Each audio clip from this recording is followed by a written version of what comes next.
2019年豬肉價格暴漲，而就喺嗰幾個月入面，全國各地突然間冒出咗一批奇奇怪怪嘅陌生人。佢哋敲開農村老人家嘅大門，開門之後淨係問咗一句：幾十年前你哋有冇喺呢度賒過刀啊？呢班人有一個名叫做賒刀人，而喺佢哋背後係有一個更加古老嘅名，就叫鬼谷子啦。由戰國到今日，跨越咗2000幾年，呢條線從來冇斷過嘅。至於呢條線嘅盡頭藏住啲咩嘢，亦都冇人見到過，同時都冇人夠膽去揾。你好，歡迎嚟到瓜皮靈元購，呢個 channel 會同你探尋靈幻故事，歡迎訂閱、分享同埋留言評論嘅。先講最鐵證如山嘅一條史料先啦。1878年7月，清朝嘅新報，亦即係當時全國性嘅大報刊，佢哋刊登咗一篇報導，標題叫做《妖言惑眾》。報導話，咸豐年間，浙江奉化嚟咗一個外地人，佢撐住隻船，而成隻船入面裝滿晒菜刀嘅。每逢去到啲熱鬧嘅地方呢，佢就會靠岸擺檔。有人問價啦，佢就報價，但係就唔收錢嘅。佢話：今日稻米貴，每升要80文。等到邊日米價跌到18文啦，我至嚟收刀錢啦。圍觀嗰啲人當場就笑出聲。嗰陣時呢係咸豐年間，天下動盪，糧食減產，米價高企，80文係正常行情嚟嘅。你話要等到18文喎，咁要等到猴年馬月啦。新報就用咗幾個字寫出當時嘅氣氛：眾皆笑其痴。大家都覺得呢個人一係瘋癲，一呢就係騙子。大家卸咗刀，心諗反正你講啲條件根本冇可能實現嘅，呢把刀等於白執啦。點知去到光緒年間啦，約莫係18年之後呢，寧波嘅米價真係一跌到去一升18文噃。原因就係因為光緒新政推行，江浙一帶年年豐收，糧食充裕，米價自然崩盤啦。新報嘅記載係咁寫嘅，於是人皆信其言之有據，惟其人則不可知矣。意思即係話，大家終於相信嗰個賒刀人講嘅嘢係有根有據噶啦。但係賒刀人就已經揾唔返，而且呢個故事仲未完噶。寧波府聽聞咗呢件事之後，馬上派衙門官差沿江去追捕賒刀人，但係等班差役去到江邊嗰陣呢，嗰隻船已經消失咗啦。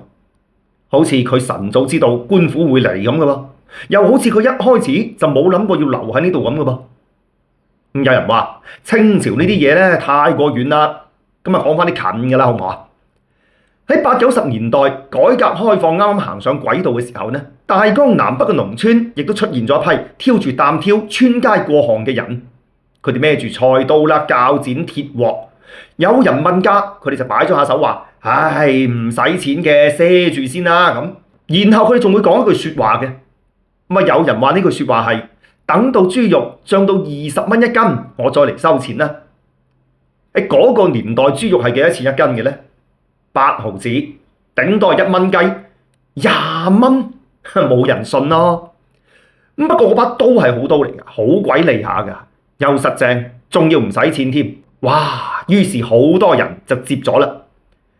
跟住落嚟發生嘅事呢，所有經歷過嗰個年代嘅人都知道。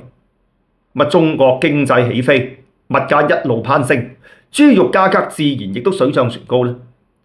去到2009年，一場非洲豬瘟令到豬肉價格就一路狂飆，最高峰突破咗20蚊一斤。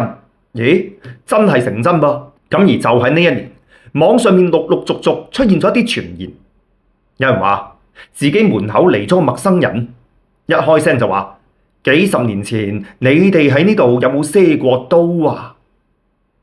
佢哋阿爸阿媽就嚇咗一跳啦。佢話：賒過。嗰個人於是由側邊個袋嗰度攞咗個手寫嘅帳簿出嚟，個帳簿嘅包裝已經係黃晒㗎啦，但係入面嘅字跡好清楚，上面寫住佢屋企嘅地址、父母嘅名，仲有幾年幾月賒出去嘅刀嘅數量。跟住對方就收走咗刀錢，條數當然計到好清啦。嗱，類似嘅留言喺網上面唔止一條嘅噃，有人話自己係親身經歷嘅，有人話係阿爸阿媽話俾佢知嘅。描述嘅方式雖然唔一樣，但係核心嘅情節就高度吻合啦。冇借條，冇收據，冇任何書面嘅憑證，但係射刀人就記得一清二楚。咁而呢一點呢，係令到好多人後腦枕發涼嘅。一個賣刀嘅人行勻晒全國，射出去無數把刀，憑咩幾十年之後仲可以記得到嘅呢？佢仲記得到係邊條村、邊戶人家，當年俾咗幾多，爭咗幾多？咁呢個問題嚟到而家都冇人可以解答嘅。不過仲有一個更加早嘅記錄咧，好值得講嘅，咁就係乾隆年間發生嘅事啦。喺山東清河縣趕早市嘅人群當中，突然間多咗一個孭住木箱嘅三浦人。佢企咗喺市集嘅中間，舉起把菜刀，大聲喺度嗌話：各位鄉親，在下今日專登過嚟射刀，分文不取。等我講嘅嘢應驗咗之後，你先至俾翻錢我啦。如果唔應驗嘅話，呢把刀白送。咁呢句說話一出啊，周圍就好多人圍晒過嚟啦。五個人就行到賣豆腐嘅老王面前，佢遞咗把刀過去，望咗佢一眼，話：阿伯，你面色有異，3個月之內必有喜事。如果應驗，你就俾3錢銀我；如果唔應驗，呢把刀就歸你，分文不取。咁老王就半信半疑咁將把刀接咗過去啦。佢心諗：喂，我窮咗成世噶啦，邊說嚟喜事啊？不過佢唔知嘅係咩呢？就呢個三浦人行出早市，然後直接就去到縣衙門口。佢由箱入面攞出把腰刀，然後大聲話：清河縣知縣曹德祿，你聽住，我柳三刀今日賒你一言，100日之內必遭刀兵之禍。如果唔應驗，呢把刀白送。咁講完之後呢，佢就將腰刀插入衙門前面嘅石罅嗰度，然後揚長而去啦。哇！周圍嘅人嚇到鼻哥窿都冇肉啊！我呢條友係咪癲㗎？結果3個月之後呢，曹德祿因為貪污事發，俾上頭嘅欽差就當場揾條繩就綁走咗，帶去調查。咁而嗰個叫做柳三刀嘅人就再都冇出現喺清河縣啦。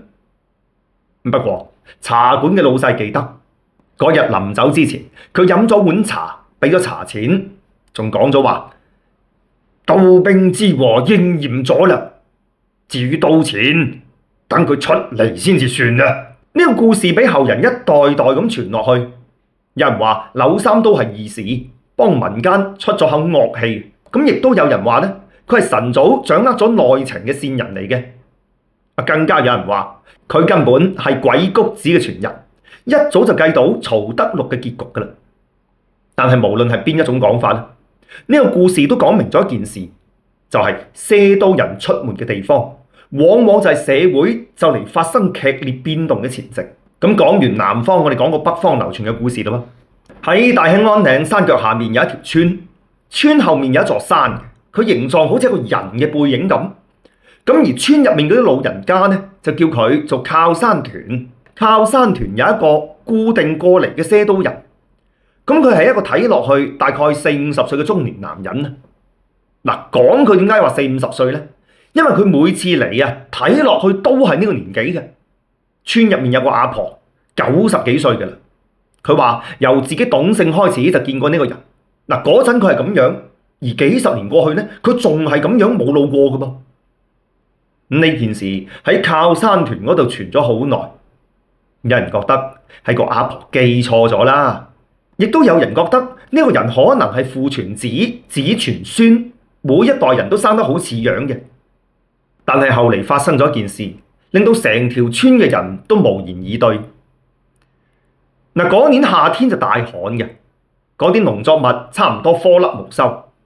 村入面有個老人家就話：哎呀，呢鋪大鑊啦！咁而嗰個射刀人就喺旱情最嚴重嗰個月份嚟咗啦。佢冇好似平時咁周圍行去射刀，佢只係喺村口度坐咗落嚟，同幾個老人家講咗幾句說話。佢話直到血月出嚟嗰一晚，你哋將我之前賒俾你哋嘅刀攞出嚟，唔使用嚟殺嘢嘅，只係攞住就得啦。講完佢消失咗啦。咁而嗰晚月色暗紅，村入面靜到相當之詭異。到第二日早上呢，賒刀人準時出現喺村口，收走咗舊刀，換咗新刀，依然係一分錢都冇收。同樣，佢又留低咗新嘅預言。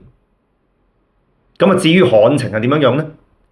嗱，當年嘅秋天呢，隔離縣嗰度就嚟咗一個買糧嘅生意人，將附近幾條村嘅餘糧全部用高價收購晒。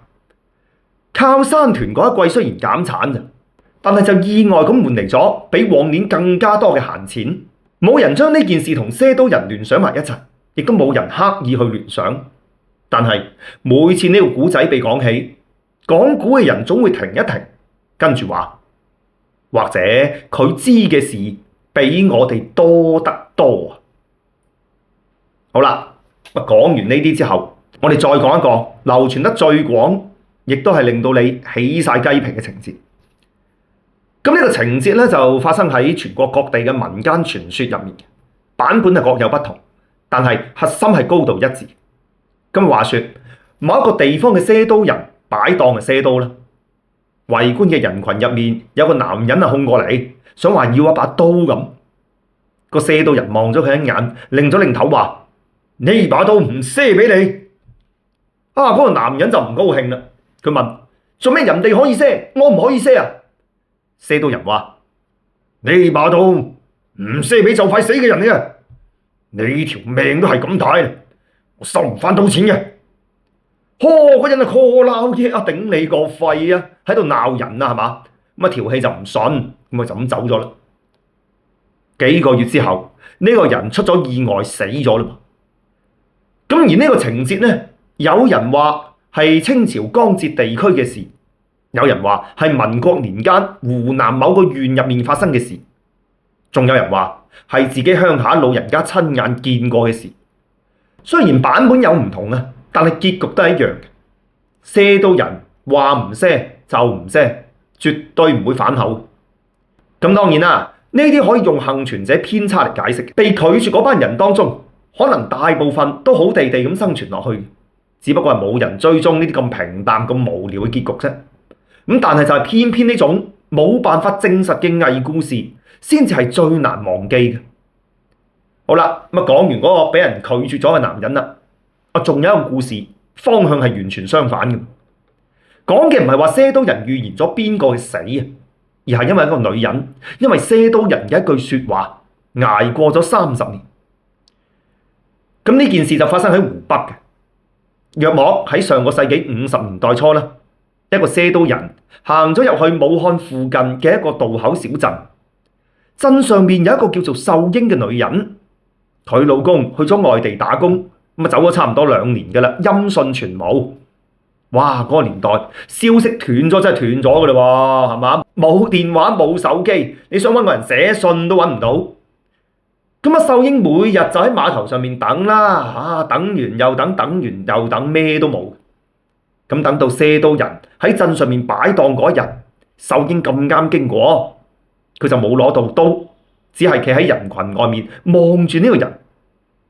咁賒刀人就向佢主動行過嚟，將把刀遞俾佢，並且話：等到碼頭上面掛起紅燈籠嗰年，你嘅人就會返嚟㗎啦。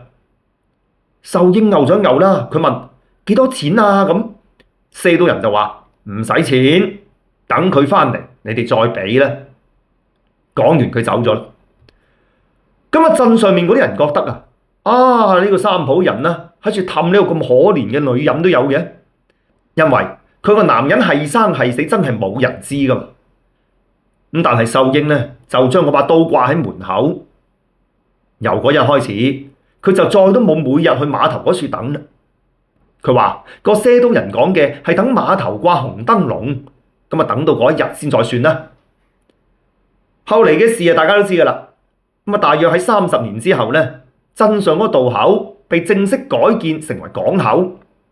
落成嗰一日，碼頭上面掛起咗一排嘅紅燈籠。而就喺嗰一年，秀英嘅老公返嚟啦。佢當年因為被一場政治運動牽連，咁而流亡在外，根本就冇辦法通訊嘅，一等就係30年。兩個人相見嗰一日，秀英攞出咗當年嗰把刀仔，刀身一早就生晒鏽啦。佢話：有人叫我等呢一日。嗰個賒刀人當然冇嚟收錢啦，但係秀英話呢筆刀錢佢爭住先，爭咗一世都值啦。咁呢個故事係武漢嘅民間文學收集記錄入面有流傳嘅，版本喺細節上面亦都有啲出入，不過核心嘅情節係冇變嘅。有人話賒刀人係一個騙子，不過呢，佢係隨口噏嘅啫。咁亦都有人話佢可能真係計到啲咩嘢喎。但係無論係邊種講法都好啦，都冇辦法解釋件事嘅，就係佢點解咁多人當中專門揀咗秀英呢？好啦，跟住嚟呢個古仔呢，性質就完全唔同嘅啦噃。話說喺抗戰年間啊，有賒刀人入咗一條俾日軍封鎖住嘅村，佢按照慣例擺檔，留低把刀，留低預言。佢嘅預言得一句説話嘅啫，就係話，等到日本人被打走嗰一日，我再嚟收錢啦。咁當時戰火紛飛，日軍佔領咗大片國土，當時冇人知道呢場仗要打到幾時，甚至乎可唔可能打得完都唔知。但係賒刀人講出呢句説話嘅時候，語氣好平靜，就好似講緊一件已經發生咗嘅事咁。咁而呢句説話，變相亦都喺度話俾嗰啲幾乎絕望嘅人聽。日本人會被趕走嘅，呢場仗始終會勝利。咁咧，老人家就話啦，嗱，嗰段時間啊，晚頭黑真係瞓唔着嘅。咁而每當佢哋瞓唔着嘅時候，諗翻起呢句説話呢，心入面就會稍微踏實翻少少。後嚟聽講話有幾個賒刀人俾日軍捉住咗，臨行刑之前，佢哋大聲講嘅最後一句説話係：日本人爭我哋嘅道歉，將來會有人幫我哋收。呢個故事到底係真實歷史啊，定係後人作嘅呢？就唔知啦。但係無論點都好，呢個故事入面嘅賒刀人已經唔單止係嗰個賣刀嘅人咁簡單啦喎。佢喺嗰個時代用一把刀、一句説話話俾絕望之中嘅人聽，仲有希望。講到呢度，係時候要講一啲令人清醒翻嘅説話啦。嗱，順住之前嘅故事行落去咧，就好容易會產生一種感覺咧，就係覺得呢班人身上咧有一種我哋未搞得清楚嘅神秘力量。咁不過你諗清諗楚，你就會發現一個收埋喺所有故事入面嘅漏洞係乜嘢呢？就係賒刀人嘅預言，從來都唔係具體嘅預測嚟㗎噃。嗱，你留意佢講嘅説話，等到豬肉20蚊一斤，等到村入面冇人住，等到娶個老婆要18萬，等到有田冇人耕，有屋冇人住，全部都係啲方向性嘅啲預言嚟嘅，而且唔係時間點嘅預測。佢從來唔會話3年之後嘅某月某日豬肉會漲到20蚊，佢只會話等到豬肉漲到20蚊。嗱，呢兩句嘅區別咧就真係爭好遠啦。前者係可以被證偽嘅，即係話3年之後某月某日如果冇漲嘅話，咁你就講錯咗啦。咁但係後者咧就冇辦法被證偽嘅。豬肉今日10蚊斤，可能總有一日會升到20蚊斤，除非你嘅經濟徹底崩潰啦。如果唔係，佢一定會升價。咁所以呢個唔係叫預言，而係一個大概率會發生嘅事。咁啊，包裝到好似一句好神秘嘅説話咁。嗱，賒刀人呢樣嘢犀利。咁啊，而且咧佢啊全國四周圍咁行啦，佢掌握嘅資訊遠遠係超過咗普通嘅農民嘅。佢哋知道邊度整緊路，邊度起緊工廠，佢哋知道政策向邊個方向行，知道都市化嘅浪潮遲早會嚟到農村嘅。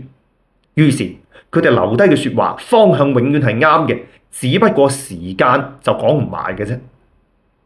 呢個其實唔叫神算啦，叫資訊差。嗱，講到呢度咧，反而出現咗個好有意思嘅問題，就係上面嘅分析邏輯上係企得住腳嘅。既然係咁，點解賒刀人嘅傳說幾百年嚟從來冇消失到，一直去到今日，仲有人咁認真討論、認真去傾呢？有一個原因可能比較接近真相，就係賒刀人留低嗰啲説話同普通人內心入面嘅恐懼係高度吻合嘅。有田冇人耕，有屋冇人住，呢個係農村人對土地失去意義嘅恐懼。娶個老婆18萬，呢個係普通家庭對婚姻越嚟越貴嘅焦慮。豬過千牛過萬，呢個係對物價失控嘅憂慮。雪中再冇人送炭，呢個呢就係對人情冷漠嘅嘆息。嗱，呢啲聽落去好似係預言咁，但係其實係喺度描述一種已經存在咗，但係又講唔清楚嘅社會情緒。些刀人講嘅其實唔係未來，而係你內心入面有少少感覺，但係又唔知從何講起，亦都唔知點表達出嚟嗰種擔憂。咁或者呢，佢就幫你講咗出嚟，咁於是你咪覺得哦，佢明嘅，佢準嘅咁，於是呢句說話就俾你記住咗啦。呢個先係些刀人真正犀利嘅地方。些刀人就自稱係話鬼谷子嘅傳人啦。呢件事其實呢，可以係攞嚟針下嘅。首先講下鬼谷子係邊個先。鬼谷子係戰國時期嘅策略家。咁佢真正出名呢，係因為佢啲學生太勁啦，蘇秦啦、張儀啦，縱橫列國，孫臏、龐涓，兵法驚天。咁呢啲都係令到成個戰國局面變色嘅人。咁啊，聽講佢哋全部都係鬼谷子門下嘅喎。咁所以鬼谷子呢個名喺中國人嘅集體意識入面，代表嘅係神秘而全能嘅智慧來源。只要將鬼谷子呢支旗動出嚟，咁就相當於有咗合法性。呢種操作古今中外都有。想要人哋信服你，你就首先要揾個山頭去投靠。咁而且鬼谷子學問嘅核心係咩呢？係揣摩人心，影響人嘅判斷，順勢而為。咁講到底，鬼谷子教嘅唔係預言未來，而係操縱當下人嘅決策。所以你認真啲諗，些刀人做嘅事，其實就係鬼谷子學說當中一種現實嘅版本，製造神秘感，選擇一個冇辦法證偽嘅預言，利用人貪小便宜嘅心理，令對方接受，令對方等待，令對方記住嗰句說話，令對方將預言講俾人聽。等到預言實現咗嗰日啦，咁佢就唔使打廣告噶咯，口碑一早就幫佢傳天下啦。咁所以呢個咧唔叫做算命術啊，而係叫做縱橫術。好啦，咁講完呢啲嘢之後咧，仲有一件事係兜唔開，肯定要講嘅就係點解好多些刀人喺預言實現咗之後冇嚟收錢呢？唔係一兩個喎，係好多個喎。嗱，按照邏輯咧，預言實現咗，佢要過嚟收數㗎。但係喺大量嘅記載入面，有相當一部分嘅些刀人到最後都冇出現過。有人話係因為時間太耐啦，本數簿唔見咗啦，人都老咗啦。咁亦都有人話佢可能係死鬼咗呢。亦都有人話佢原先就冇諗住收錢㗎啦，只不過係想傳遞嗰句説話嘅啫。仲有一種講法係更加玄妙嘅，佢就話些刀人其實都係修行人。佢哋俾人些刀，本質上係等對方分擔自己嘅業障。你收咗佢嘅刀，就同佢結咗因果。咁而一旦佢收咗錢呢，咁呢份因果就了結咗啦，修行亦都會斷咗啦。所以佢哋情願唔過嚟。當然啦，呢啲就民間嘅玄學嚟嘅，就唔使當真。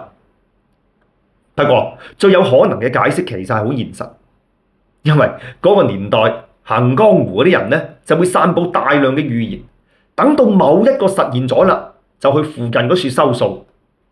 如果係行得太遠啦，之前講嗰啲實現咗，但係冇人通知呢，佢就唔會專登過去嘅。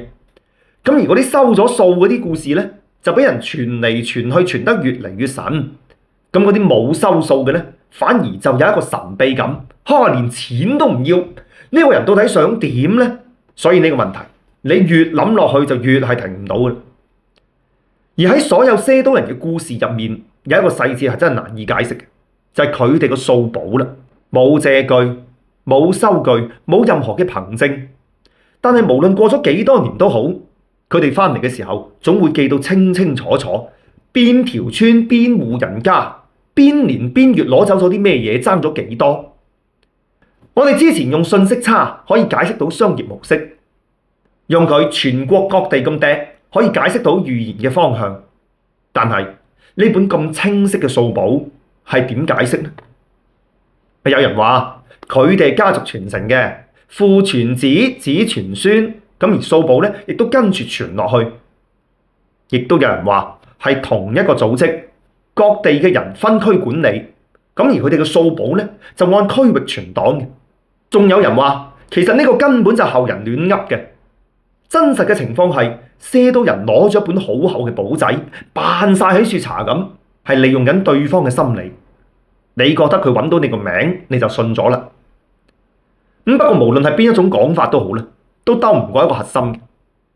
呢件事唔係一個人嘅事，唔係一代人嘅事，佢係跨越咗幾百年，跨越咗改朝換代，由清朝到民國到家下中國一次次嘅巨變。返到最開初個問題，些多人到底係咩人呢？係掌握咗資訊差嘅聰明商販啦，係遊走於亂世嘅民間思想家，定係借用鬼谷子名頭嘅心理操縱高手呢？抑或係某種我哋仲未搞清楚嘅存在呢？可能唔同嘅人有唔同嘅答案，但係有一件事我幾肯定嘅，就係些多人喺動盪嘅年代當中出現，又喺太平嘅年代消失，喺人心惶惶唔知道未來喺邊嘅時候，佢留低咗一把刀，講咗一句說話，而呢句說話留落去，就活喺一代代人嘅描述當中。呢個本身似乎就比任何嘅預言更加之神秘。講起又奇怪喎，因為喺近幾年呢，網上出現咗一批新嘅目擊記錄。有人話喺四川某個縣城嘅老街上面，見到一個挑住擔挑嘅阿伯，咁擔挑兩邊咧都掛住晒啲刀嘅。有人上去問價，個阿伯就擺咗下手話唔賣嘅，淨係賒嘅啫。仲有人話喺湖南嘅某個市集嗰度咧，遇到一個口音好雜嘅中年男人，佢話而家生仔結婚越嚟越難，等到結婚唔使禮金嗰一日，你嚟揾我啦。呢啲記錄有相有片，咁當然啦，有人話係擺拍嘅，就專門呃流量嘅啫。不過有一個細節令到好多人都覺得好奇怪，就係喺呢啲鏡頭入面出現嘅些多人，係冇一個正面回答自己係邊個，亦都冇一個講得清楚自己係嚟自邊度。問得多咗啦，就保持沉默，或者乾脆掉頭走人，好似專登喺處避忌緊啲咩嘢咁嘅噃，又好似根本唔 care 你知唔知咁嘅喎。咁可能呢啲人只不過係普通嘅民間藝人啦，佢哋借住些多人嘅名嚟揾啖飯食，又或者呢套口口相傳嘅江湖規矩喺某一個角落以某一種形式仲喺度生存緊。呢樣嘢冇人知道答案嘅。就好似冇人知道嗰本從來冇唔見過嘅數簿到底喺邊度保管緊咁。如果有一日你喺路上面遇到一個擔挑上面掛滿晒刀，主動話要賒俾你嘅人，跟住佢講咗一句令你覺得可能冇辦法實現到嘅說話，咁你到底會唔會要嗰把刀呢？今日我哋故事就講到呢度。呢個 channel 會同你探尋靈幻故事，歡迎訂閱、分享同埋留言評論。我哋下期再見。